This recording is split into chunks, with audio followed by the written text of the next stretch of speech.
Purpose. I tell people all the time that you were created on purpose for a purpose. You know, it might have surprised your parents that you showed up here, but you were no surprise to God. He already had your life in his heart. So take some time today, spend some time with your Father. Make sure you seek him for what your purpose is. And I promise you that the thing you're looking for in the universe is already inside of you. The gift of life and purpose, God has already put inside of you. And let me tell you, the best days that you live in your life will be those days where, number one, you're in God's will. Number two, living your purpose that he put you here for.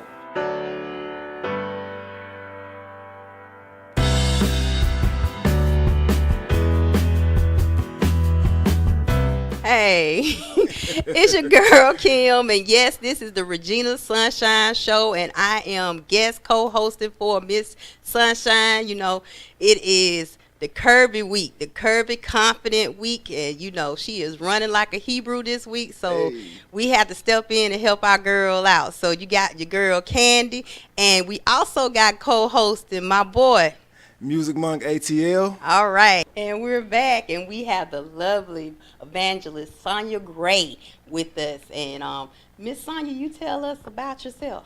Mrs. Sonya Gray, I'm sorry. Well, I am twice rape survivor. I was raped at 14 and also gang raped at 18 in college, left for dead, had a stroke. I'm an author, consultant, been married 25 years to my lovely husband. Just love working with youth and women, trying to bring awareness, educate, empower, and equip them to change their lives. Okay. Now you ran. That was hold on now. That was intense. First of all, thank you for having the strength. Right. To survive and come out in a sense, because a lot of people withdraw and they retreat. And they go to what we call now, in the woke term, we call it the sunken place. Exactly. Yes. But you rose above that, you know what I mean? So definitely thank you for being a survivor and wanting to share your story. Exactly. But yeah, when we were sitting in here earlier, she was just like, "Oh, I'm about to hit him. I'm about to hit him with." She said she was gonna hit us with the story. We didn't realize. So how did that? So okay, so you said, and the only reason why I'm starting with this is because you mentioned it. Yes. Firsthand. So how did those traumatic experiences? How did that shape your outlook and kind of affect your path to where you are now? Well, at 14, I was date raped. And when I minister to young people, I tell them, when you set your cup down, and if you leave it, don't drink it, throw it away instantly, because I never have been drugged.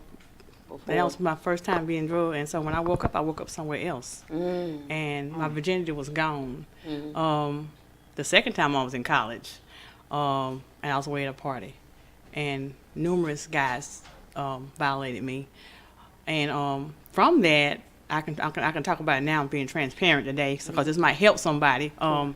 My brother died like 5 years ago, and so I had a blood drive for him, and so when I gave blood, never given blood, found out that I had tested positive for syphilis. Well, syphilis was in my body for 23 years, and if anybody knows about syphilis, it's what killed the Tuskegee Airmen. Right. So 10 years in my body, it should have killed me. That's true. I'm about to be 50. Wow. Okay. So God spared my life for this day, and to let somebody know, you don't have to suffer in silence. I wrote the book, Stop Hiding Behind a Mask, because for 48 years of my life, I wore a mask trying to please people, trying to be somebody else that I wasn't. And so that's why I wrote the book. It's going to be a series of books talking about different generational curses in my family. So, okay. And this is the first one. This is my story. All right. Wow. I'm just still on the doctors took them that long to actually find it. Like, Yes. that is crazy. Never had a symptom. Right. It's one of those things where when you are a person of color and you go into the doctor. Yeah. Glory to God. Exactly. You already know the answer to that. You have to pray that the person that you're dealing with really kind of upholds their obligation to the Hippocratic Oath, Right. and will give you unbiased Care. and attention. You know what I mean? But unfortunately, as people of color, we go into these places and they just, we're literally a serial number. True. They don't really care. They just want to get you in and get you out. Get that copay. We were talking about that copay. Exactly. Yeah. But you know, I've heard. Unfortunately, this isn't the first time that I've heard about people having issues going on with them, and they go to the doctor routinely. And whatever it is, maybe this particular battery of test is maybe not covered by their insurance, so it's not even put on the table because they, you know, because it's all about the bottom line. So once again, whatever is in you was put in you to overcome anything. Yes. Because if that, you know, if something that strong, it took out a lot of people. Oh yeah. Unknowingly. Yes. That's just amazing, man. It's another testament to your strength. Right. In order to have a testimony, you have to have a test. So you have been Yes. tested. Yes. And No, have but you and pencil ready. right. She Yes. she is a couple of number two, a whole pack of number two Yes. pencils ready. Yes. So tell us a little bit more about the book. I know you said that you wrote it and it's about yourself, but you know, give us a little bit without giving us the whole thing. Well, I talk about the generational curses that I dealt with. Some of them were like favoritism. That one is true to my heart because I'm raising my grandchildren, and sometimes we can favor one child over the other one. So, and we don't want to address it, and we don't want to say that we're favoring people, but we do that. And so I try not to do that with my grandsons. I'm the oldest of 9, and people will say, you know, you weren't favored, but I've had to address these issues with some family members recently because of some things, but. My mom, I love her. Well, I had to address the favoritism issue of her. Now, for clarity, I don't mean to interrupt. For clarity, your siblings felt as though you were favored over them, or vice versa. Vice versa. I felt that I was being favored over them, and that's just me. That's my truth, versus anybody else's truth. But that's how I felt. And as the eldest of 9, why do you feel it's because you would think with that number, the babies, the younger ones, or maybe if there was just a couple of boys in there, you know, maybe they. Oh no, I have awesome brothers. Well, I'm talking about in terms of the favor. Is what I'm talking about. My mother had multiple siblings. My father had multiple siblings. But when you grow up essentially alone, you just inquire about how people exist or cohabitate with multiple personalities. Right. Right, and so I masked it You master for years, even with the rapes and the stroke. I masked a lot of stuff. I kept it in. So, with you being raped at 14, did you tell your mom? You know, I know it's a lot of stories about people didn't tell anybody. How long was it before you actually? How long was it before you even? Let's talk about it. Right. My mom and my dad did not raise me, so I talk Okay. about that in the book. Okay. My grandparents raised me from the age of 3. My Right. grandparents raised me, so I got a chapter in the book called "The Absence of a Father and the Absence of a Mother." How that can affect a person when they don't have their parents in their Okay. life. Wow. It affected me, so I Okay. talk about it in the book. Oh, You got to wow. buy the book. Yeah, buy the book. Buy the this book. now. Yes, The you got- behind the mask. Get the Yes. book. We getting it. we're breaking generational curses. Yeah. All right. Yes, because it's a generational curse. So let's look. Let's get off the book because you know we talk too much about it. We gonna tell y'all the whole story. Y'all gonna no. You gonna buy this book. You- But you also have SR Ministries. Tell us about SR Ministries. S&R Ministries, that's my baby. I have a girls ministry called God's Girls. I have a women's ministry called Moms, Motivators on the Move. Okay. And I also have a youth and family services ministry I dedicated in memory of my brother. You Are Not the Only One Youth and Family Services, where I work with the whole family. I work with so many youth and try to work and get them fixed, but then I send them back to their parents, and then the whole circle's back over again. They're still in the same thing, same rut. So I try to work with the whole family to counsel them. Okay. And all of this you do in South Carolina, correct? I do, Okay. Spartanburg, South Carolina. Just so y'all know, she's not here in Atlanta. I'm not. But she not far away. But she not far away. 85 north. Yes, I Okay. am. Straight shot. Maybe a couple. Maybe a couple of turns. And you can go on my website and book me. How about that? She'll come to you for a price. Yes. Oh, for a price, yes. So, and you also have a church? No, No church? no church. No church. I'm a member of a church. Okay. But I have a ministry. Okay. So Yeah. that's a big task. No, I was just wondering don't, if you don't put that out there like Hey. that. No, we don't want no church. Why not? Do you? Do you mind if I ask you a quick question? Yes. So we're in the South. Yes. I've always called like where we are. I consider this to be like the belt buckle of the Bible Belt in a sense. Yes. So as a woman in ministry, are you making attempts to like do you want to preach behind the pulpit? She just said that she don't want to do No, that mantle's not on me. Yeah. I'm an evangelist. Okay, I get. Okay, so your ministry is essentially your story, how you're touching people Right. through what you've encountered. I work with young ladies and women for they won't have to go through what I went through. Okay. So you do workshops as well? Right. Okay. And I travel. Mm-hmm. This is a busy week for me too. I'll Okay. be in Florence speaking on Sunday for domestic So you're gonna be violence. back out in South Carolina. Yes. Oh, she said she getting out of here and rolling back up the road. Yeah, I be listening. So now that I have more clarity on that, where do you see the need or the importance to talk to the young men about their involvement? Because your story, it kind of hit me because I was listening to the Breakfast Club, and Charlemagne does his Donkey of the Day. And it was an interesting subject because he made himself Donkey of the Day for just now realizing that he was brought up in rape culture. And what he was talking about, and I always knew about this, but I didn't necessarily have a term for it, but I knew growing up in Atlanta, we used to love to go to the skating rings, right? So when you go to the skating rings, That's it. you go to the skating rings, there's a crowd of people, no one's really skating, they're dancing, they're doing all kind of things, doing everything but dancing. And then every 20 minutes or so, you'll see some young lady being groped inappropriately, attacked. My friends call me a square, but I always had a soft spot because when you just know things are wrong, I never really subscribed to that, to the rape culture. So I'm not, like, I don't have a perverse sense. I know that it's wrong. How do we make the young women aware, but how do we hold the young males responsible for, so they can kind of diffuse these situations and not see everything as an opportunity to take advantage of someone strictly to enact their power?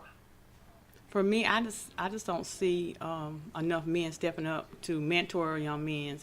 People always ask me, can you mentor the guys too? I'm like, for me, I can't tell a man how to be a man. That's a man's job to tell him how to be a man. So I just need more men to step up and be that integral part and a place in young men's life to help them change the way they look at women. Now, I would piggyback on that. I would say that there are numerous brothers out here in the community that are working with the young people. I think rape culture is one of those things that it's so taboo because it ties into a lot of other things in the black community. It ties into the sexual assault, the molestation. You know what I mean? There's a lot of things that we sweep under the rug.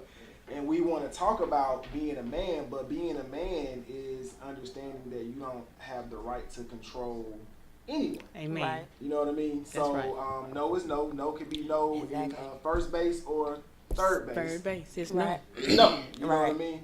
But we don't really talk about it like that because there's this bravado, there's this machismo, there's this ego swinging that we do as men. So and I think sometimes things that are sensitive, maybe some of the young men have gone through it and they don't know how it's affected them. They don't know if it's changing. Like, am I who I believe I am or who I think I am? So I think when it comes to young people and dealing with sexual assault, I think it's better to address it.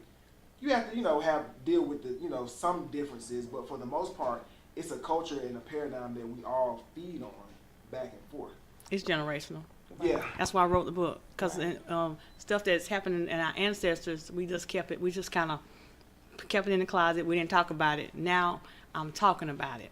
Right. Talk about it.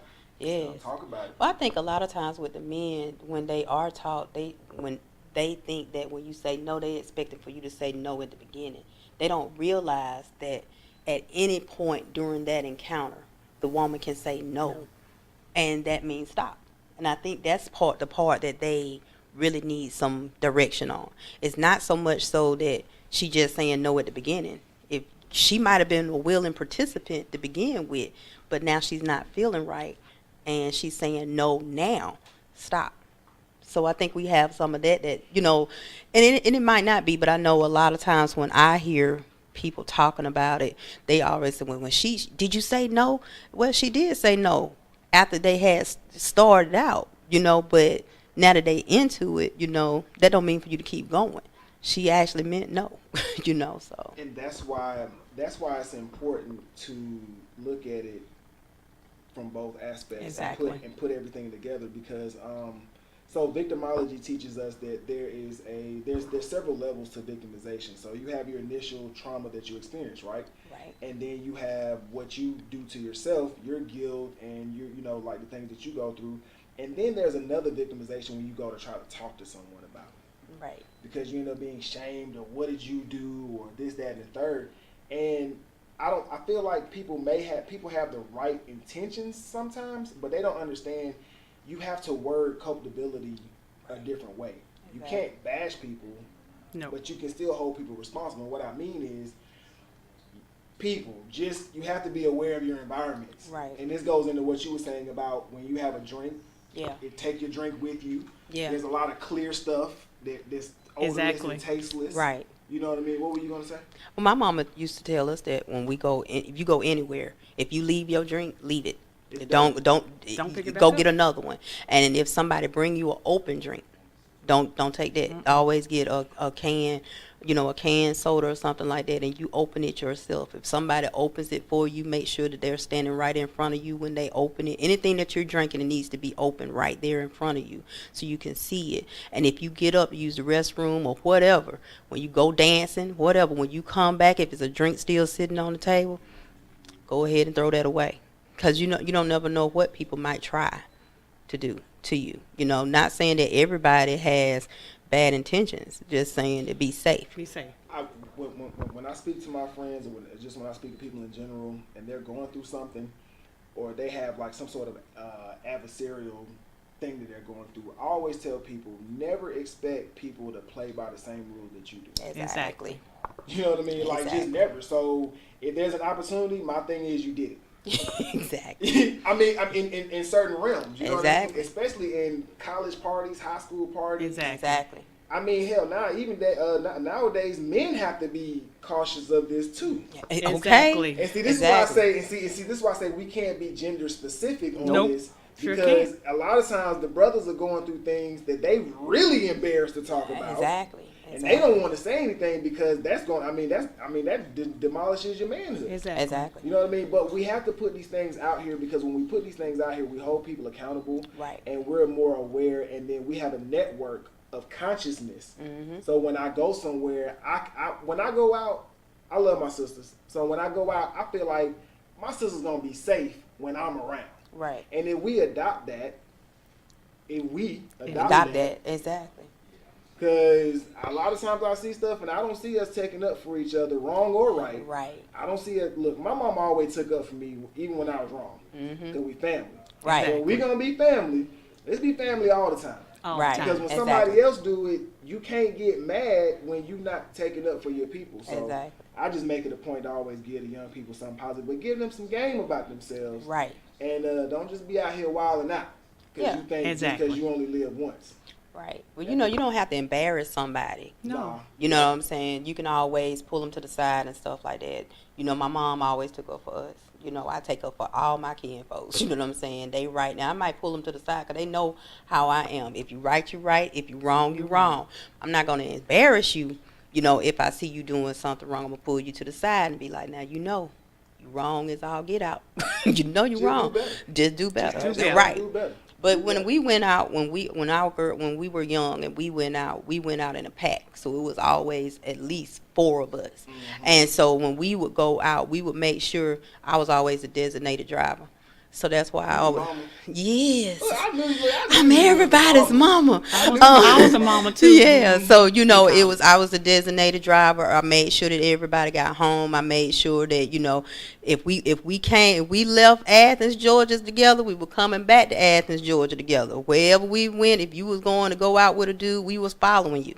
You weren't leaving us. All of us was going. He want to go out. You going to eat after we leave the club? Cool. We all going to eat at the club, after the club. So we need to be teaching our young men and women that now. Right. But like I tell my daughter, somebody always need to know where you are. Always. And I'm 48 years old, and I still have at least 2 girlfriends. Bombs on me. Hold on. You got the woman, boy. You just... arbitrary numbers. Nah, these are not arbitrary numbers. Yes. Yes. Just don't tell me. Yeah, but somebody need to months. right. But Feeling good. people always are get you because nobody knows where you are. Nobody has any idea of what you're doing, who you're doing it with. At least one or two of my girlfriends know exactly who I'm out with. They had a telephone number, the name, the address. I even take a screenshot of the tag on the car, whatever. Exactly. So that way, and I even take pictures. I have a girlfriend. She understands exactly what I'm doing when I take a picture. I take a picture so they can see my surroundings. So that way you can see that this was the name of the place, So now you got something you can show the cop. This is where she was at. So you have to be mindful of your surroundings as well. You never give somebody else control of your situation. You have to always control it. This right here, oh my God, you have went through a lot, and you came through it. So thank God for that. Yes. Back on the Regina Sunshine Show, and as you see, we have added someone. This is the founder of Black Power Awards, DJ Jordan. So introduce yourself, tell the folks about Black Power Awards. All right, and it's my pleasure to be here. Greetings to the family. Brother DJ, founder of the second annual Black Power Awards, a celebration of black excellence going down this weekend, Friday, November 17th through Sunday, November 19th here in Atlanta at the Sheraton Hotel downtown. And, hey, let's get it. All right. So what made you come up with the Black Power Awards? How much time you got? We got until 2 o'clock. That's what's up. Hey, I'm ready to pick your brain on this. Oh, it's all good. Yeah. I said in 2015, why is it that we are still trying to kick in the door of other people's houses when we have the ability to build our own and pass that to our children and children's children? You know what I mean? And this was during a time where Jada Pinkett Smith and others were around the Oscars So White campaign. And as a result of not being acknowledged and validated through mainstream award shows and their talents and abilities. So I said, hey, looked through my phone, looked at the 600-700 contacts that I had, and I said, we're going to do this. You know what I mean? We're going to do this on behalf of all of those unsung heroes and sheroes who do this work on behalf of our community every day and get no credit and no acknowledgement. Amen. Now, Brother Jordan, when I saw this, I said it reminded me being a native of Atlanta and being kind of tied into the underground scene.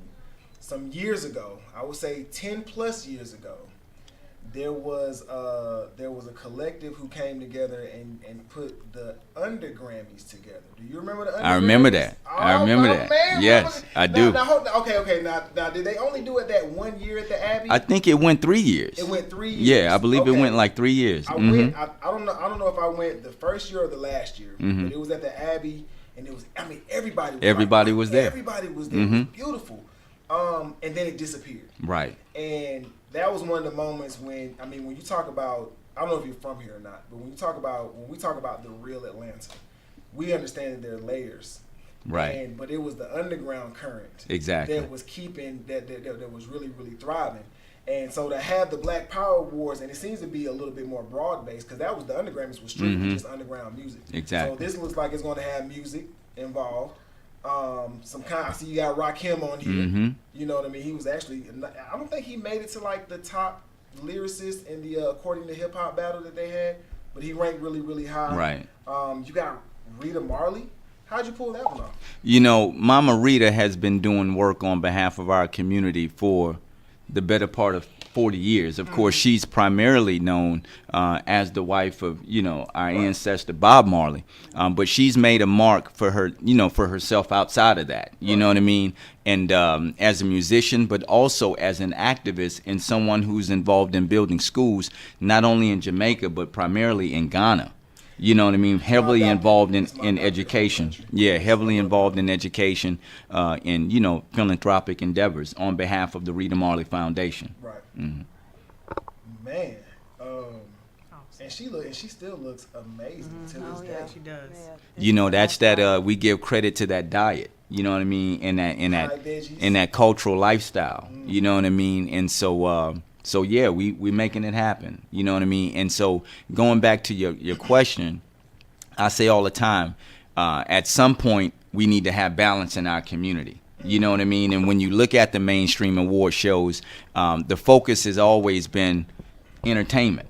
You know what I mean? And so while we know that that's an indelible part of our culture, that's not all that we're about. We write books. We're heavily involved in the sciences. You know what I mean? Many different things, you know, health and wellness. And so this particular award show gives absolute credence, credit, and visibility to those brothers and sisters in our community who are at the forefront of science and technology, of STEM.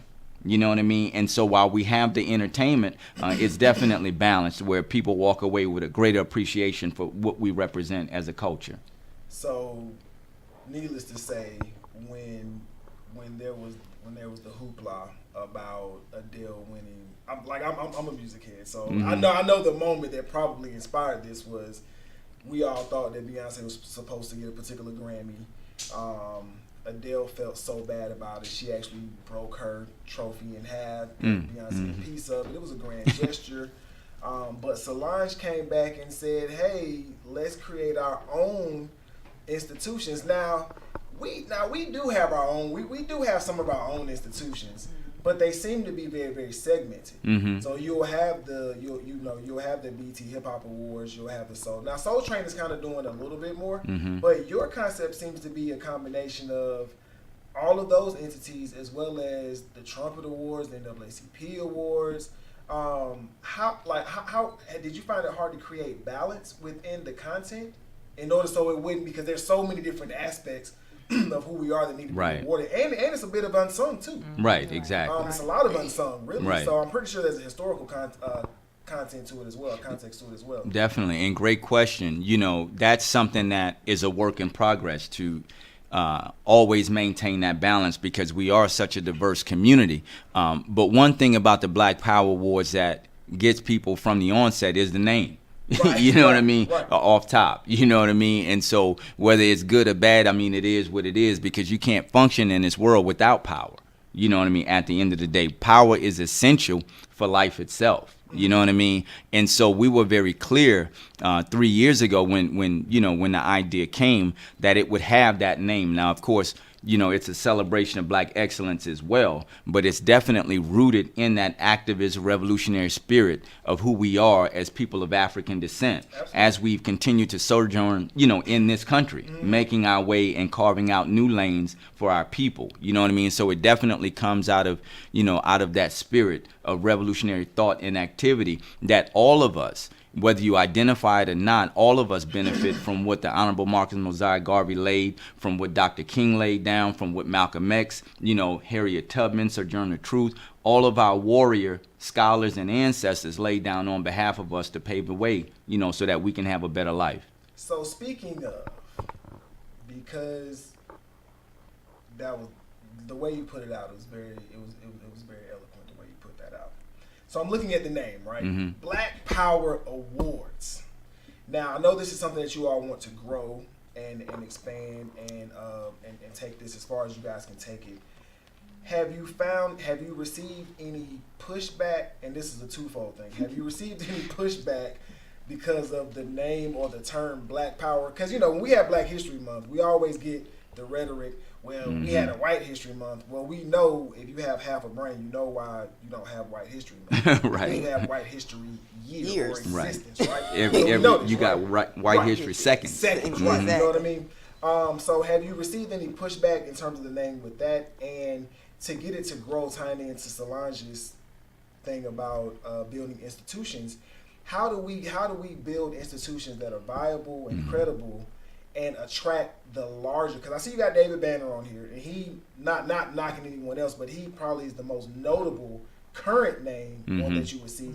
How do we attract more people into the movement without them running to the VMAs, the EMAs, the billboards, the AMAs? Like, how do we build value in our own award system so we don't have to feel validated by white folks? That and again, you're asking all of the right questions, because that's the reason the institution exists in the first place. You know what I mean? Because a part of what it is, it's allowing us to reward particular behavior that we want to see people replicate. You know what I mean, in the different areas. And so it's a full-scale award show. It's a full-blown production like any other, award show. However, it does have a clear cultural, political, and spiritual intent, which is to bring our people together based on the cultural dynamics of who we are as people of African descent. So we're clear on that. We don't compromise on that at all. And we shouldn't compromise. Right, exactly. And so while that may cause some pushback from the dominant culture, we're clear on that. And it even may cause some of our people to be a little bit, uneasy too. You know what I mean? Because oftentimes we have assimilated into what the dominant culture says is acceptable or not. You know what I mean? So we're constantly kind of fighting uphill with this institution, and it's okay. You know what I mean? Because last year, the first year, we had to turn away 400 people. So we know we've tapped into something that people are ready for. You know what I mean? And of course, there's an activist wave that is kind of sweeping the country around, with the NFL, Colin Kaepernick and things like that. So people are kind of coming out and being much more vocal and bold in asserting who they are as black people. You know what I mean? And in essence, black power. And so coming off of, the Donald Trump situation, we got excellent momentum, for people who want to promote the fact that they're black and they're unapologetic about it. And one thing that I find is the dominant culture respects you more. Like this sweatshirt actually scares more black people than it does white people. White people initiate more conversation, I don't know if you can see it, around this sweatshirt than black people do.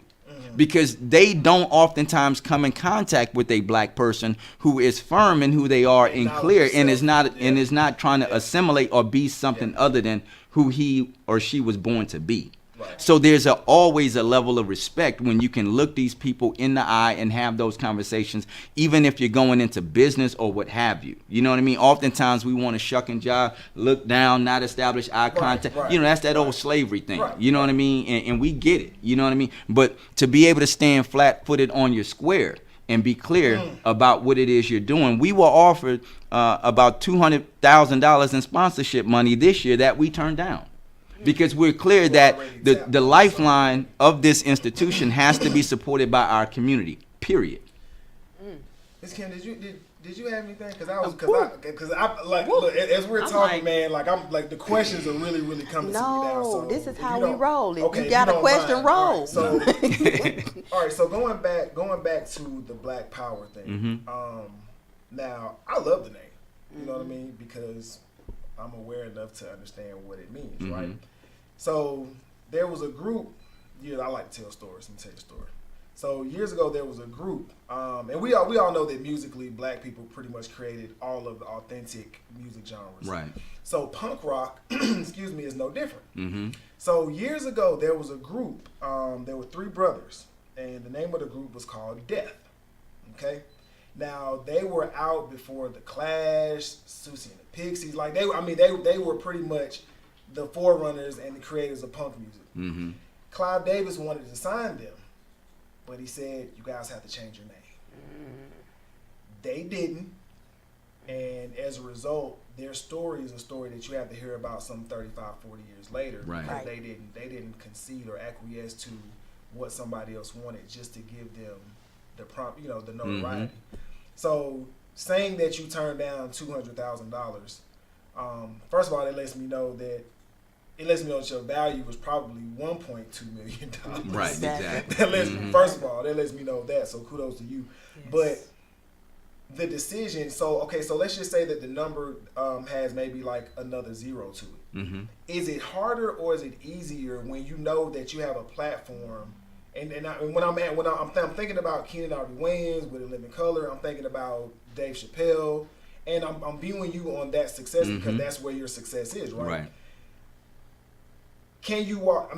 Is your structure set up to where you're comfortable with walking away from that and still feel like that you'll get your message out and you'll be able to like create a larger network or a larger platform?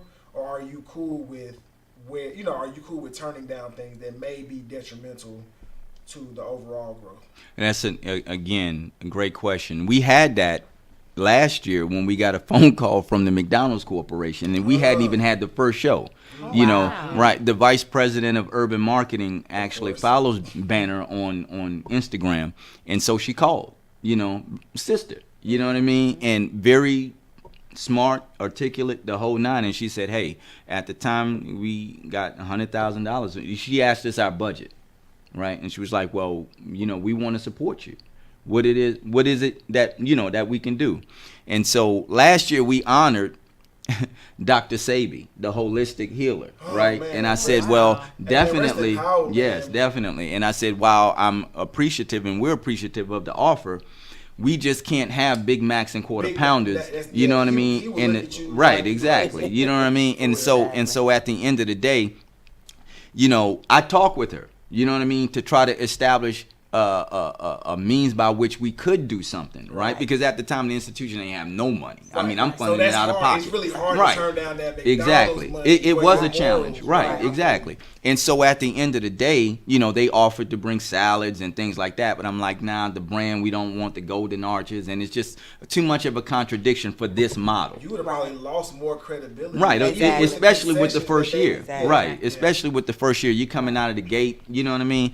And so, you know, we turned it down. And then this year it was even more being offered by way of, you know, big multinational corporations, because again, these corporations are not afraid to attach themselves to this because they've cornered the market in so many other areas. So why not this? Exactly. You see what I'm saying? Exactly. So while Black Power may actually scare some black mom and pop companies, multinational corporations have no issue with attaching themselves to any brand that they feel is going to cause them to reach a larger demographic. Right. You see what I'm saying? So it's chess. It ain't checkers. You know what I'm saying? At the end of the day, because they already own and control so much.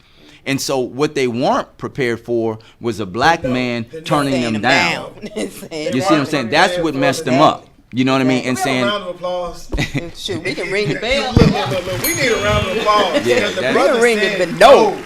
Yeah, that's what they weren't part of prepared N for. to the O you don't understand. I like that because a lot of times people, when you are funding something yourself, you're an entrepreneur, you have to fund it yourself. Right. And a lot of times you just sell yourself short because you need the money. You just take it from anybody, and sometimes you don't need to do that. Right. You got to stand on your own 2 feet and know your own worth. Yeah, exactly. Right. Yeah. So I like that. Definitely appreciate it. Oh yeah. Yeah, definitely appreciate it. And so we said, hey, you know, we know that we have a viable brand. We've tapped into something that is obviously positive and beneficial for our community. Now it's time for us to just put the word out to our people. We need your support. And we don't mind bootstrapping. The thing about our culture, you know, there's a Kiswahili term called isusu, where it's kind of group economics, right? And so the Black Power Awards is not in a position where it just write a bunch of checks out to people. That's not what it does. But what we are creative enough to do is to create the win-win. If you have a flower shop and say, hey, we will allow you to present an award, have access to the platform, can you set up some arrangements? Can you put some flowers on these tables? And we barter. You see, right, we barter, which is an indelible part of our culture. We trade. You see what I'm saying? Because people who are in business, they see what we're doing, they know the numbers that come out. And so everything is not about an exchange of dollars, but more so an exchange of relationship, of that spiritual energy that get things done.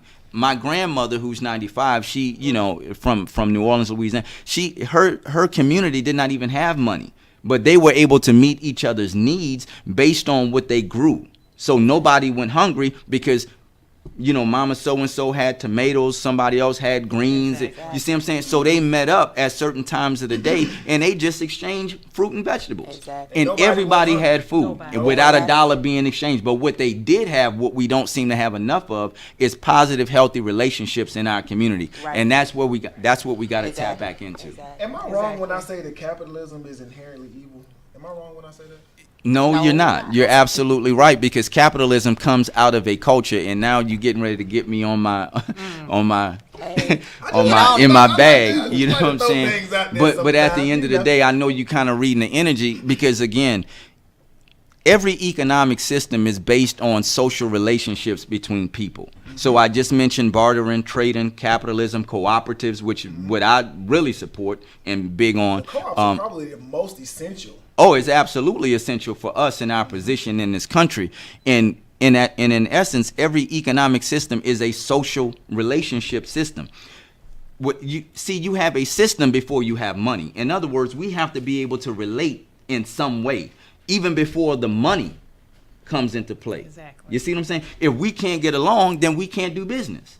Right. No matter how good of a product I have, you're not going to purchase that from me. You see what I'm saying? And so we put the money before the relationships, but capitalism incentivizes that type of behavior. So those among us, and I'm speaking specifically about our community, because capitalism works for the dominant culture, because it comes out of who they are. They're very predatory, aggressive. You know what I'm saying? That's not us. We're a communal people. And egalitarian. Right. There you go. There you go. So what do we look like practicing an economic system that's based on exploitation with each other that further exploits us? You see what I'm saying? So we call it the crabs in a barrel, but really it's the system that we've been put in, and having to operate under these conditions that are not natural for us, because we're genuinely nice people. Givers, right. You know what I'm saying? Even with each other, it's just the fact that we've been practicing the wrong game and, the wrong economic system for us. My 95-year-old grandfather, I asked him, just last week, I said,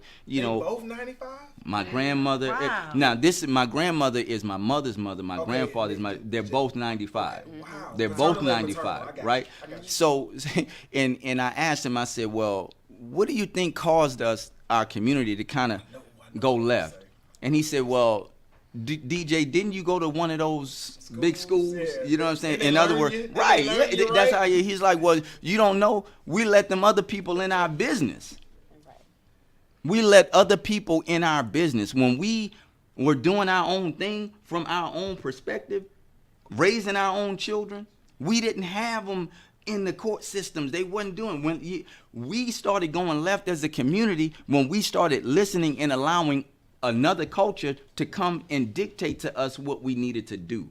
You know what I mean? So now you bringing me to that integration thing and all of that, but that's also economics, because with integration, there's no integration in the black power. Nah, everything is all there's black. no- Everything is you all have us. to be very, very Every single person in the precise. building look like you. Exactly. Hey, For real. hey, Every single person. And there's something liberating about that. I remember, I've been coming here since I was a child, but once I really reached adulthood, I went into the Kroger down the street. And it was the first time I was consciously aware of walking into a Kroger, and every single, from the manager to the district manager to the store manager, looked like me. Exactly. All of the cashiers looked like me, and everybody in the store I thought I was in Little Africa. And I'm in Kroger. Well, let me say now. You see what I'm saying? In Southwest Atlanta. West Very End. special. This is very special, hallowed, sacred ground. Right? Yes. This is the real Atlanta. If you want to know about Atlanta for real, like for people that's not from here, if you want to catch the real energy and the essence of Atlanta, like in terms of the people that look like you, come to the West End, go to Washington High School, go to the AU Center. There's so many different free things that you can do just to learn. Go to the Apex Museum. Right. Right. Go into the Royal Peacock. It might not be what it once was, but the energy It's the same. is Shout still out in to there. Brother True. The energy of Ray Charles and Lena Horne and James Brown, and it's all still in there. It's But all we don't still in absorb it because we just want to ride over these things. We just ride by on our way to go throw some money away. You know what I mean? Exactly. All right. We're back. It's the Regina Sunshine Show. And we are sitting in for is me, your girl Kandie. And your boy Monk ATL. Hey, this is my brother from another mother now. telling you, I was man. saying, I'm telling hey, you. Miss Regina, I telling you. appreciate you. You have introduced me to a lot of people today. These two guests right here are the truth. When I tell you they the truth, oh my God. But let's talk some more about the family aspect of your award show. Yeah. Well, it's definitely a family-centered event. It's an award show that you can actually bring your children to. We have children performing. We've got a double Dutch group performing. Wow. So we had to go back in the day. You know what I'm saying? And I'm talking about these young sisters. They bad. Well, they come on stage and It's like they doing everything other than swiping a debit card. It's just like Exactly. some of the stuff they do while jumping rope is just like the most amazing. But that's what we grew up on. Right. Yeah. You know what I mean? That's who we are. So, you know, that whole getting ready to jump in, and I'm like, I used to watch the sisters growing up, you know, in middle school, whatever, and they be practicing for hours on that double dutch. We got the Nation of Islam children's drill team performing, and then we've got a whole host of, you know, hip hop artists, spoken word artists, R&B. We got a sister getting ready to do some covers to Nina Simone. I mean, it's us celebrating us, right? You know what I mean? Wow. At the end of the day. I think we should do daily displays of Black excellence. Mm. Daily displays, just so you never forget Never forget. who you are, what you come from, what you're capable of. And you know, it's not just artistically, but I think we do the art so well because our bodies are. I mean, we just have that vibration, that artistic vibration. Spirit. Mm-hmm. Yeah, I mean, it's definitely in our spirit. So, who do you want to appeal to that wouldn't normally gravitate towards the Black Power Awards? Who do you want to, you know, if you see like, oh, I didn't think you would like this, you know what I mean? Who would you like to see that you could expose to Black excellence in a way that that cultivates, I guess, like more unity? Because like I said, the reason I keep going back to the name, because the name is two-sided. Right. So you're gonna turn people off, you're gonna turn people on. Right. But the people that you turn off, you know what I mean, it may be something subtle, you know what I mean, that you're turning them off, or it may spark something. Man, I didn't like the name, but I just wanted to see if you guys want to be, you know, with your rifles and your fist up. You know what I mean? So who would you like to attract to this movement that doesn't look like us per se? Yeah, great question again. Millennials, you know, those tech savvy, super creative millennials that tend to just hang out on social media. That's their life, you know, and to be able to offer them an opportunity to come, you know, around some walls and see people and to really build real relationships outside of social media. You know, there was a time, of course, we are all old enough to know what life was like before social media, and there was an authenticity there in how we connected with each other. You know what I'm saying? Yeah, I have a hard time even understanding how a relationship can be developed on social media.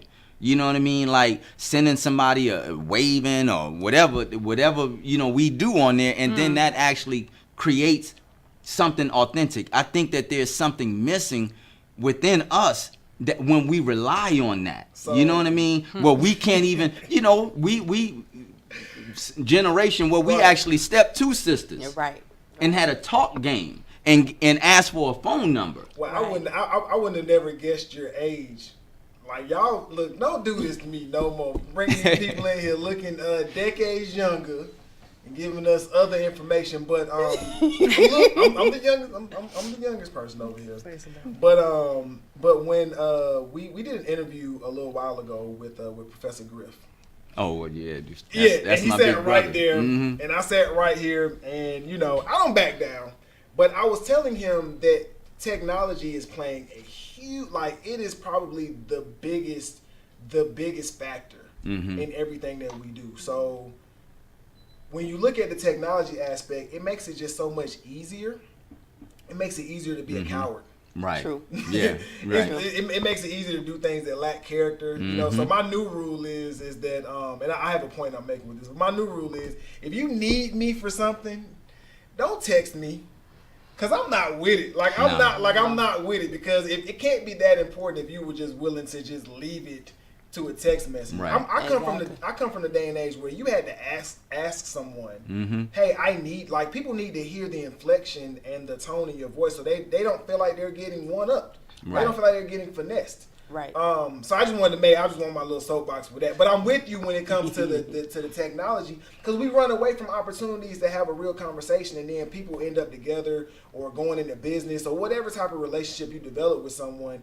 And if you don't structure it the right way, and if you leave technology out of it for the most part, it'll probably be a pretty fruitful endeavor, whatever it is. But the more technology you add to it, it seems to be like it seems to dilute it. So, but as far as the millennials go, I think I have a theory on how we can inspire and attract more millennials.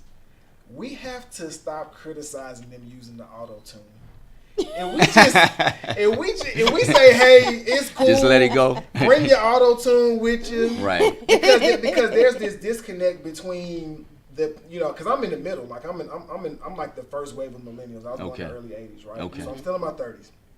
So I grew up having to listen to real, as they say, my people would say, real music. Mm-hmm. But then I also came in when technology once again took over and created different sounds and created the opportunity to be creative in different ways, right? So I feel like if we don't alienate the young people, and I know we want to get the millennials, but there's a thing about millennials, they never feel like anything that they do is genuine, valid, or accepted. That's true. That's true. So if we say, hey, bring the auto tune. Now, one thing I'm not with.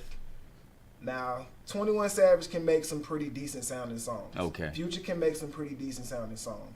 But when we have an opioid epidemic where kids are not waking up, right? When we have when we have kids getting shot with handguns, guns going off in school, I can't continue to condone that sort of violence. Right. But I like the sounds. Mm-hmm. The sounds is what gets you. Right. Like that's ancestral. Right. That's so ancestral. How do we so can we say that we're going to concede and admit the fact that auto-tune makes good sounding music? Can we say that? We can, and I think we have to, and I think you, and I think you have to tell, give the millennials credit for being at the forefront. You know what I mean of innovation. You know what I mean, and I constantly tell this story. I have an 18-year-old daughter, right, and we were visiting my grandmother, her great grandmother, and she was singing Jesus on the Main Line. Now we know that song, right? But my daughter asked me, what is Big Mama singing? I said, she's singing Jesus on the Main Line. Tell him what you want. And my daughter's response was, well, why won't she just Google it? See, there's something to, and she wasn't being funny. No, because that's the answer. You see what I'm saying? She wasn't being funny. So I'm saying we lose when we disconnect from spirit. Right. You see what I'm saying? We know that. We lose. And so we have to constantly, as we continue to be innovative and creative, we have to still keep that spirit, that drum, like you said, because that's what brings us together. That's what maintains the village. Right. You know what I mean? We can't allow ourselves to assimilate into this culture to the point where we lose who we are. Right. Because otherwise we disappear.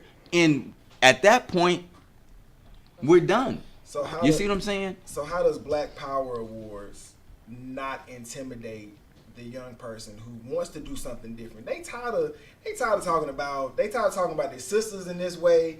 They tired of talking about their brothers in this way. But they have an art and a talent that's mainstream, that's cutting edge. What can you offer the young people or someone that may want to tell a young person to come out and check out the Black Power Awards this Saturday, right, November 18th, this Saturday at the Sheraton, Atlanta?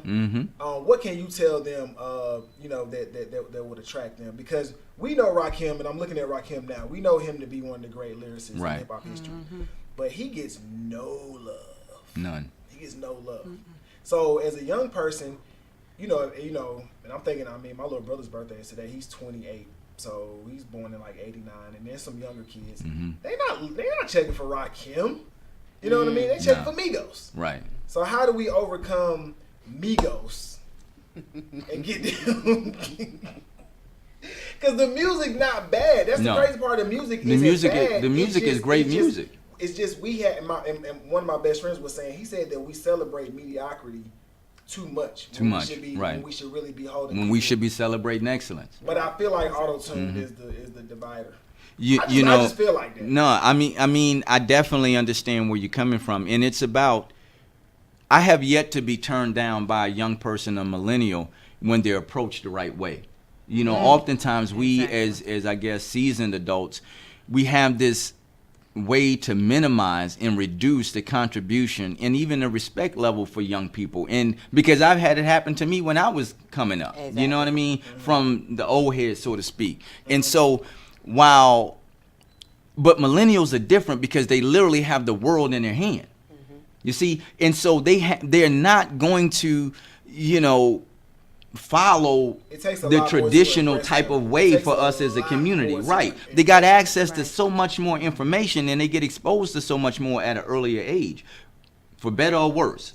You see what I'm saying? And so we have to be able to acknowledge their contribution, acknowledge their creativity, and say, hey, let me share with you about Rakim, and play some music, because that's what I did. And This Is It last week to some young people. Which one? And I said, it's like 18 of them. right, on Camp Creek. I said, now this is your favorite rapper's favorite rapper's favorite rapper. Exactly. 3 generations. You see what I'm saying?